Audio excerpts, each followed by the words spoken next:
Welcome back. In this video, we will learn how we can format stacked bar chart.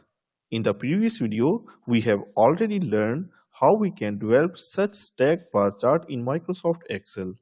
I am giving the link of that video in the description. You can also learn how to develop this type of chart and how we can interpret it. So let's begin learning its formatting.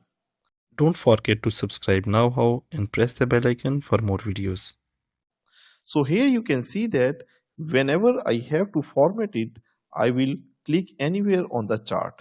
So this will highlight the chart. If I want to make any change in the chart element, I can go to this plus icon right next to this chart, and when I click it, it will open the chart element in front of me, where I have different options such as axis, axis title, chart title, data labels, data table, error bars, grid lines, and legend. So for example, if I want to remove this axis, I can simply uncheck this box and you see all the axes have been removed. If I check it, the axes are added to my chart. Similarly, if I further want to make any change in the axis, then I can move my cursor to this side and it will open up this arrow button. When I click it, I got the primary vertical axis option as well as the primary horizontal axis option.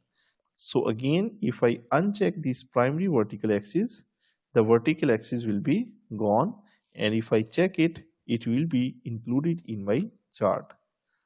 And if I further want to modify or further want the control of this, I can click on this more option and this will open the format axis option related to the minimum number, maximum number, the option of the coloring the axis, and all these type of things are present over here.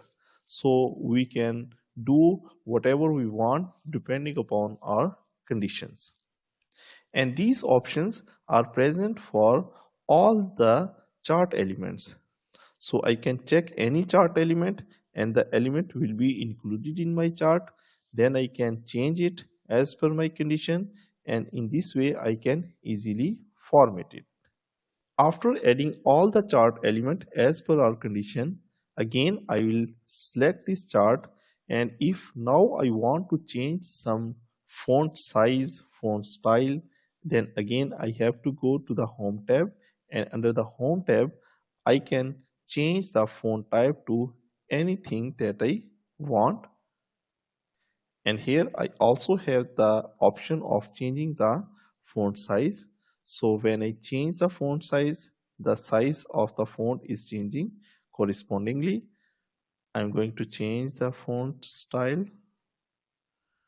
I can also change the color of the font. You can see I can change the individual font color, or I can collectively change as I have selected the whole chart area. If I just select the chart title and make the selection and then change anything from this font section, the changes will be applied to only this section. And if I select the whole chart and then make amendments, then the amendments will be applied to the whole chart. So it depends that either you want to change the title or the whole chart or the legends. So whatever you want to do, you can do it in the Excel very easily. That's it for this tutorial. If you found it helpful, like the video and subscribe for more lessons from Microsoft Excel chart series. Thanks for watching, and I'll see you in the next one.